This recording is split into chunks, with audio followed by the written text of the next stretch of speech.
जय भीम नवोद्धार सुरुवात आजच्या बातमीपत्राची। भारतीय संविधान आणि लोकशाही याविषयी जनजागृती निर्माण व्हावी या पार्श्वभूमीवर शाहू प्रेमी विचार मंचच्या वतीने 29 एप्रिल रोजी ज्येष्ठ पत्रकार प्रसिद्ध विश्लेषक अशोक वानखेडे यांचं कोल्हापूरच्या केशवराव भोसले नाट्यगृहात भारतीय संविधान आणि लोकशाही या विषयावरील व्याख्यान आयोजित केले आहे। याबद्दल कॉम्रेड चंद्रकांत यादव यांनी पत्रकार परिषदेत ही माहिती दिली। ज्येष्ठ पत्रकार प्रसिद्ध विश्लेषक अशोक वानखेडे नवी दिल्ली यांचं दिनांक 29 एप्रिल 2024 रोजी कोल्हापूर येथे राजश्री छत्रपती शाहू प्रेमी नागरिक मंच यांच्या वतीनं व्याख्यान आयोजित केलं आहे। केशवराव भोसले ते सायंकाळी 5 वाजता या व्याख्यानाला सुरुवात होईल। अशोक वानखेडे हे प्रसिद्ध विश्लेषक ज्येष्ठ पत्रकार म्हणून समाजामध्ये प्रसिद्ध आहेत। त्यांचं यूट्यूबचं channel news behind the news तसेच न्यूज लॉन्चर हे सध्या समाजात खूप प्रसिद्ध होत आहे। त्या यूट्यूबवरील चॅनल खूप प्रसिद्ध आहेत आणि परखड विचार मांडणारे पत्रकारांच्यातील टायगर म्हणून ते प्रसिद्ध आहेत। गेले 6 महिने आम्ही त्यांना आणायचा इथं प्रयत्न करत होतो। हा पूर्वनियोजित कार्यक्रम होता। हा 1 महिन्यापूर्वी ठरलेला कार्यक्रम होता आणि 29 एप्रिल ही त्यांची तारीख आम्हाला 1 महिन्यापूर्वी मिळाली होती। संविधान आणि लोकशाही या विषयावर ते आपली विचार कोल्हापूरच्या जनतेसमोर मांडणार आहेत। करवीरच्या वैचारिक नागरिकांना ही एक पर्वणी आहे की त्यांचे विचार ऐकण्याची एक सुवर्णसंधी आपल्याला आलेली आहे। मी या चॅनलच्या माध्यमातून आपणाला विनंती करतो की जास्तीत जास्त नागरिकांनी या कार्यक्रमाला उपस्थित राहावे। देण्याचा प्रयत्न राज्यकर्ते करत आहेत। या देशाची घटना ही कल्याणकारी राज्यव्यवस्थेची घटना आहे। कल्याणकारी राज्यव्यवस्था जनतेचा अधिकार, आम जनतेचा अधिकार साधन संपत्तीवर, पण देशाची सगळी साधन संपत्तीच विकण्याचा प्रयत्न केंद्र सरकार करत आहे। म्हणजे घटनेचा मूळ आधारच संपुष्टात आणण्याचा प्रयत्न करत आहे। याच्या विरुद्धची लढाई सांस्कृतिक पातळीवर करण्याचा प्रयत्न म्हणून असा आम्ही आज कार्यक्रम आयोजित केलेला आहे। इथून पुढच्या काळात भारतामध्ये ही घटना टिकवणं आणि घटना मोडणं अशी लढाई होणार आहे। आम्ही घटना टिकवणाऱ्यांच्या बाजूचे लोक आहोत। घटना दुरुस्तीला आमचा विरोध नाही, घटना मोडण्याला आमचा विरोध आहे। आत्ता भारतीय जनता पक्षाचं सरकार घटना मोडा निघालेला आहे। बेसिकचा आधार कल्याणकारी राज्यव्यवस्थाची संपुष्टात आणण्याचा त्यांचा प्रयत्न आहे। म्हणून आत्ता जे आम्ही 29 तारखेला कार्यक्रम आयोजित केलेला आहे, संविधान आणि लोकशाही या एका संकल्पनेवर ठेवलेला आहे। निवडणुकाचा कालावधी आहे। राजकीय प्रश्न म्हणून संविधानाचा पुढे आलेला आहे। ज्या संविधानाच्या आधारावर देशातल्या लोकशाही प्रस्थापित करणं आणि देशातल्या प्रत्येक माणसाचा मताचा अधिकार प्रस्थापित करण्याची संधी संपुष्टात आणण्याचा प्रयत्न केंद्र सरकार करण्याच्या अवस्थेत आहे। म्हणून त्याच्याविरुद्ध जनजागृती व्हावी म्हणून उद्याच्या 29 सभा ठेवलेली आहे। या सभेला आम जनतेनं भागीदारी करावी असं आमच्या संघटनेचं आव्हान आहे। आपण सर्वांनी सहकार्य कराल अशी अपेक्षा व्यक्त। अमरावती लोकसभा निवडणुकीसाठी शुक्रवारी मतदान होत आहे। दरम्यान या निवडणुकीत मोठा ट्विस्ट आला आहे। या निवडणुकीत डॉक्टर बाबासाहेब आंबेडकर यांचे नातू आणि रिपब्लिकन सेनेचे राष्ट्रीय अध्यक्ष आनंदराज आंबेडकर अमरावती लोकसभा निवडणुकीत उतरले आहेत। अशातच मतदानापूर्वी आनंदराज आंबेडकर यांना मोठा दिलासा मिळाला आहे। याचे कारण म्हणजे अपक्ष उमेदवार सूरज धनराज नागदवने यांनी आनंदराज आंबेडकर यांना जाहीर पाठिंबा दिला आहे। याबाबत लॉर्ड बुद्धा टीव्हीने सूरज नागदवने यांची विशेष मुलाखत घेतली असता त्यांनी आपली भूमिका स्पष्ट केली। डॉक्टर बाबासाहेब आंबेडकर यांच्या घरातील व्यक्ती संसदेत जावा या हेतूने मी त्यांना पाठिंबा दिला आहे। समाजाच्या सर्वांगीण प्रगतीसाठी ते सक्षम असल्यानेच मी त्यांना जाहीर पाठिंबा देत आहे।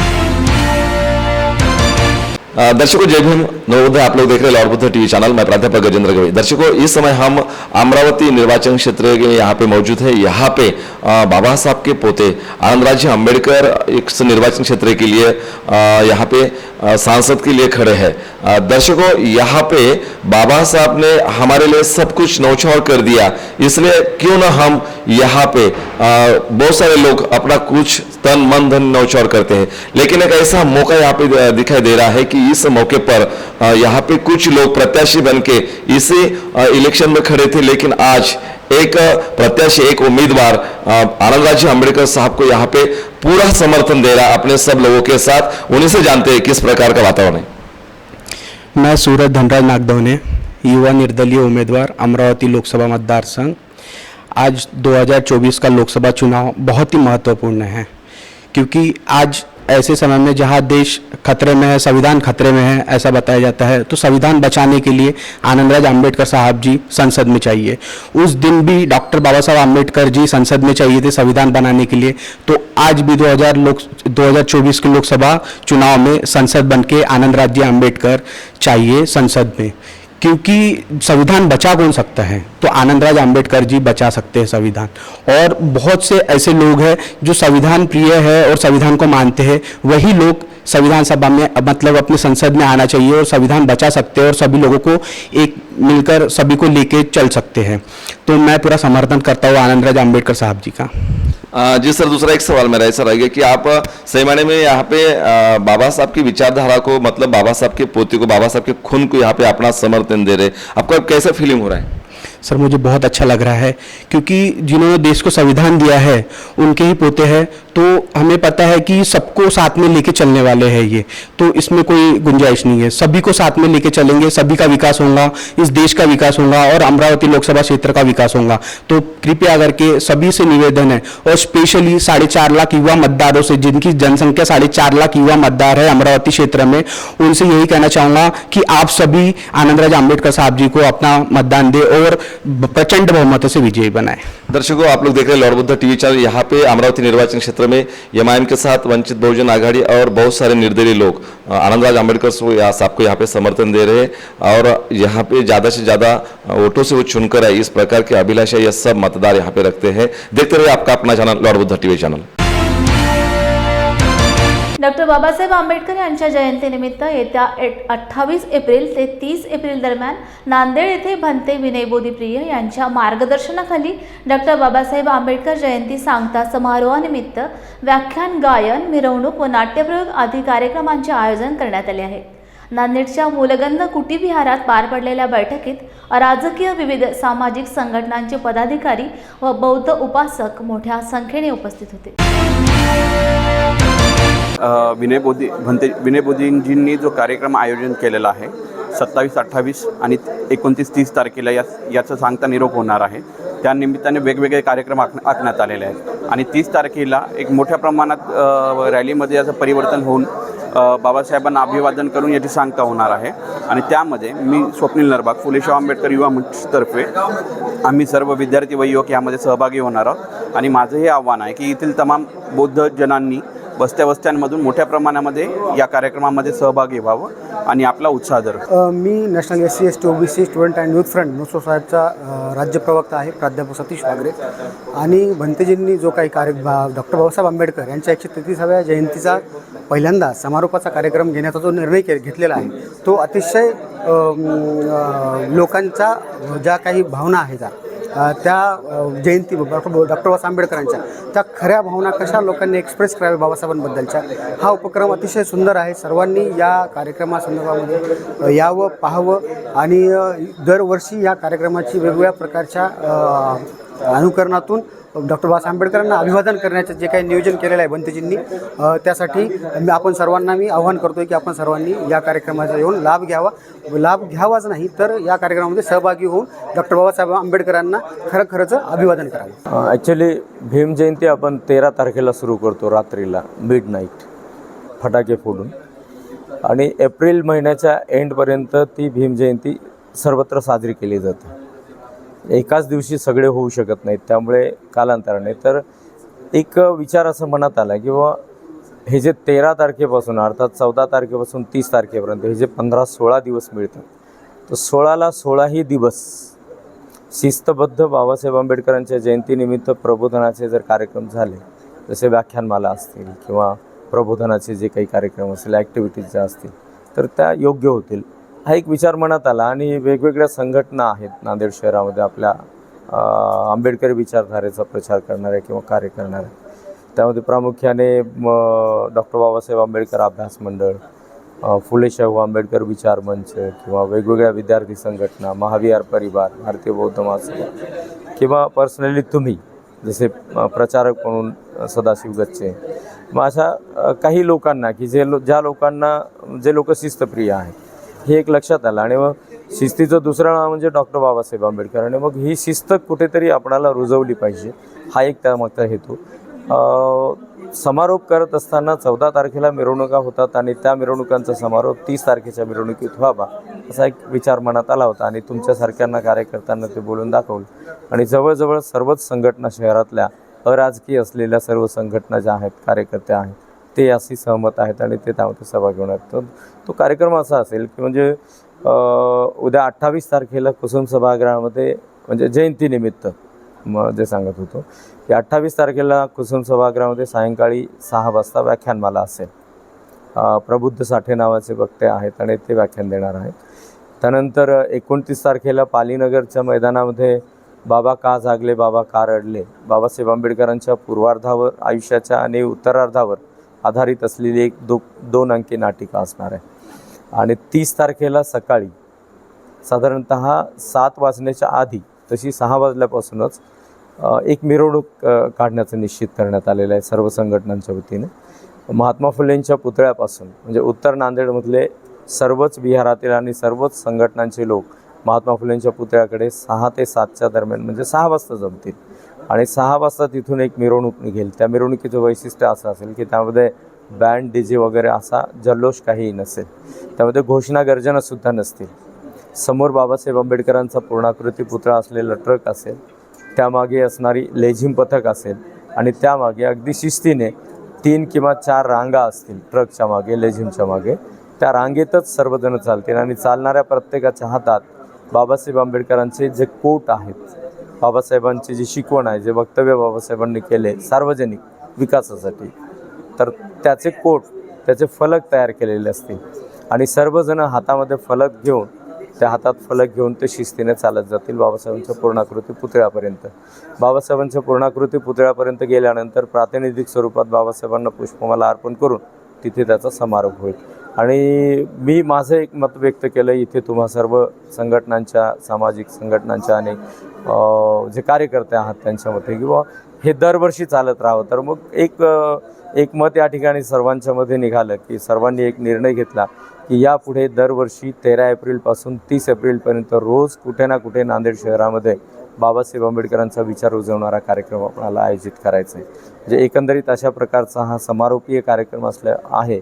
आणि मग मी आवाहन करतो आपणा सर्व नांदेडवासियांना की 27 तारखेच्या व्याख्यानमालेमध्ये, 28 तारखेच्या त्या नाट्यप्रयोगामध्ये आणि 30 तारखेच्या मोर्चामध्ये, 30 तारखेला सायंकाळी विश्वशांती बुद्ध विहार, पौर्णिमानगर येथे चंद्रकांत प्रल्हाद शिंदे यांचा गायनाचा कार्यक्रम आहे. एकूण या संपूर्ण कार्यक्रमात आपण सर्वांनी सहभागी व्हावं एक अपेक्षा आपल्याकडून. विशेषतः 30 तारखेच्या सकाळच्या मिरवणुकीमध्ये आपण जर सहभागी झालो तर आपणाला एक अभिनय, जयंती अभिनय स्वरूप एक कार्य केल्याचा एक आनंद मिळेल आणि त्या इतिहासाचे आपण साक्षीदार असाल. सर्वांना अपेक्षेने निमंत्रण आहे, आव्हान आहे.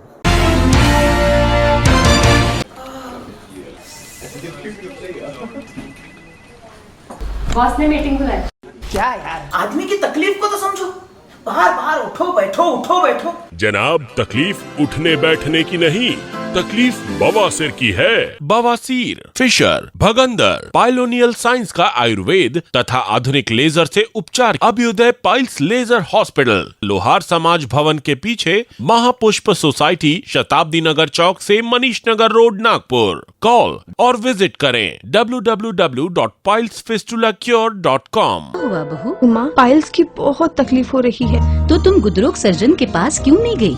देखो, जैसे हार्ट के लिए हार्ट स्पेशलिस्ट, ब्रेन के लिए ब्रेन स्पेशलिस्ट, तो पाइल्स के लिए पाइल्स स्पेशलिस्ट क्यों नहीं? स्त्री हो या पुरुष, टॉयलेट में तकलीफ केवल पाइल्स ही नहीं, और भी कई प्रकार के गुदरोग तथा कैंसर भी हो सकता है.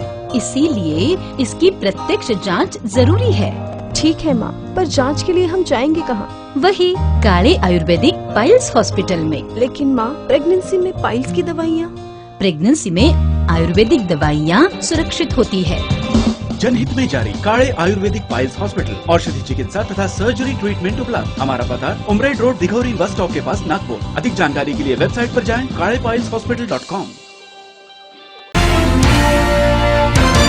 पुणे लोकसभा मतदारसंघात वंचित बहुजन आघाडीच्या अधिकृत उमेदवार वसंत मोरे यांनी अर्ज दाखल केला आहे. डॉक्टर बाबासाहेब आंबेडकर यांच्या पुतळ्याला हार अर्पण करून अर्ज दाखल करण्याची प्रक्रिया पूर्ण केली. यावेळी प्रसार माध्यमांशी ते बोलत होते.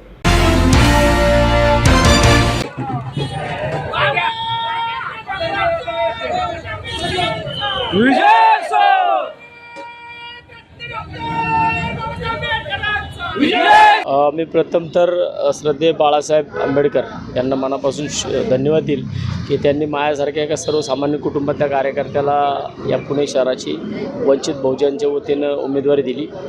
आणि गेले 15 वर्षापासून मी पुणे शहरामध्ये नगरसेवक आहे.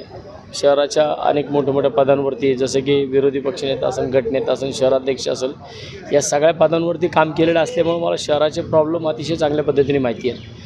आणि गेल्या 10 वर्षामध्ये या शहराचा खासदार भारतीय जनता पार्टीचा होता. त्यामुळे मला वाटत नाही की खासदारांनी काय कामं केली. पहिले एक तर भारतीय जनता पार्टीने पहिलं खासदारांचं ट्रेनिंग कॅम्प घेणं गरजेचं होता. हे त्यांनी खासदारांनी काय काम करायचं, आमदारांनी काय काम करायचं, नगरसेवकांनी काय काम करायचं हे त्या लोकांना कळतच नाही आहे. त्यामुळे मला वाटतं की अशा लोकांना पहिल्यांदा पुण्याच्या प्रश्नावरती जे भांडायला पाहिजे ती लोकं भांडलेली नाही आहेत. त्यामुळे मला वाटतं पुणेकरांनी यावेळेस यांना घरचा रस्ता दाखवला पाहिजे आणि दाखवतील 100%. आणि जो विकासाचा पॅटर्न मी कात्रज पॅटर्न केलेला आहे तो मला पूर्ण शहरामध्ये ट्रॅफिकच्या विषयावरती असेल, पाण्याच्या विषयावरती, रस्त्याच्या विषयावरती, आरोग्याच्या विषयावरती, शिक्षणाच्या विषयावरती, सगळ्या विषयावरती मला तो पॅटर्न राबवायचा आहे. जो मी त्या भागामध्ये यशस्वी झालो आहे तोच सगळा जो माझा विकासाचा पॅटर्न आहे तो संपूर्ण पुणे शहरात मी राबवतो. आणि राजकारणामध्ये कोण कुणाचा मित्र आणि कोण कुणाचा दुश्मन पण नसतो. परंतु मला वाटतं की विकासाच्या मुद्द्यावरतीच बोलायचं म्हटलं तर रविभाऊ धंगेकर यांच्याबरोबर मी 10 वर्ष मनसेमध्ये होतो. मुरल्यांना मोहोळसुद्धा हे महापौर असताना त्यांच्याबरोबरसुद्धा मी गटनेता म्हणून 4 वर्ष काम केलेलं आहे. त्यामुळे मला वाटतं की मी 30 तारखेनंतर त्यांना जे प्रश्न विचारेल की कुणी कुणाच्या प्रभागात काय केलं, की एवढी मोठी पदं तुमच्याकडे असताना तुम्ही ती पदं फक्त प्रभागातल्या नगरसेवकाप्रमाणे वापरली आणि जे माझे विकासाचे प्रकल्प आहेत ते मी तुमच्यासमोर मांडणार आहे.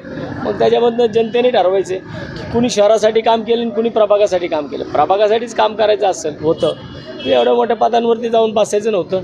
नगरसेवक म्हणूनच काम करणं गरजेचं होतं. आणि 30 तारखेपासून ज्या कोपरा सभा होतील त्या कोपरा सभेमध्ये जनतेच्या माध्यमातून मी यांना हे सगळे प्रश्न विचारेल. लोकसभा निवडणुकीच्या पार्श्वभूमीवर विशेष पोलीस महानिरीक्षक सुनील फुलारी यांनी प्रसारमाध्यमांशी बोलताना सांगितले की कोल्हापूर, सांगली, सातारा आदी 5 राज्यात कायदा सुव्यवस्था पूर्ण काटेकोरपणे केली असून अवैध धंदे यामध्ये दारू, गुटखा असा सुमारे 3 कोटींचा मुद्देमाल जप्त केला आहे. तसेच संघटित गुन्हेगारीतील 40 गुन्हेगारांना हद्दपार केले असल्याचे फुलारी यांनी सांगितले. पूर्ण वातावरण सुरक्षित राहील, नागरिकांना शांतता लाभेल आणि कायदा सुव्यवस्था राखली जाईल यासाठी 5ही जिल्ह्यांमध्ये काटेकोर उपाययोजना केलेली आहे. निवडणुकीची आचारसंहिता राबवण्यासाठी पूर्ण प्रयत्न करण्यात आलेले आहेत. आपल्या जिल्ह्यांमध्ये नाकाबंदी, चेक नाके स्थापन करण्यात आलेले आहेत. त्याशिवाय आंतरराज्यीय जी बॉर्डर आहे कर्नाटकासोबत तिथेसुद्धा एकूण 36 नाके स्थापन केलेले आहेत जे 24 तास चालू असतात. त्याशिवाय केंद्रीय सुरक्षा बलांच्या तुकड्या प्राप्त झाल्या होत्या. त्यांच्या सहकार्याने जिल्हा पोलीस अधीक्षकांनी आपापल्या जिल्ह्यांमध्ये flag march, route march, area domination, combing operation आयोजित केलं होतं. त्याशिवाय वेळोवेळी अवैध धंद्यांवर धाडी घालून अनुचित प्रकार जे होतात त्यांना थांबवण्यासाठी प्रयत्न केलेले आहेत. या धाडींमध्ये जवळपास 3 कोटी रुपयाची मालमत्ता आतापर्यंत जप्त करण्यात आलेली आहे. त्यामध्ये गुटखा, अवैध दारू, काही शस्त्र, काही देशी कट्टे हे मुद्देमाल जप्त करण्यात आलेला आहे. जवळपास 1 कोटी रुपयाचा गुटखा जप्त करण्यात आलेला आहे. आणि आम्ही लगतच्या राज्यांसोबत समन्वय बैठक घेऊन अशा प्रकारची अवैध मालमत्ता आपल्या राज्यामध्ये येणार नाही याची सूचना दिलेली आहे. कर्नाटक, महाराष्ट्र आणि गोवा पोलीस यांच्यासोबत समन्वय बैठक झाली आणि त्यामध्ये सूचनांचं आदानप्रदान, गुन्हेगारांची माहिती ही देण्यात आलेली आहे. कोणीही मतदारांवर दडपण आणणार नाही, अवैध स्वरूपात रोख रक्कम वाटणार नाही. त्यामुळे रोख रक्कम आणि इतर भेटवस्तू यांचा अनुचित वापर होणार नाही यासाठी सतत फ्लाइंग स्क्वॉड आणि इतर स्पेशल स्क्वॉड कार्यरत आहेत आणि त्यांच्याद्वारे या प्रकारांना आळा घालण्यात येत आहे. प्रतिबंधक कारवाई मोठ्या प्रमाणात करण्यात येत आहे.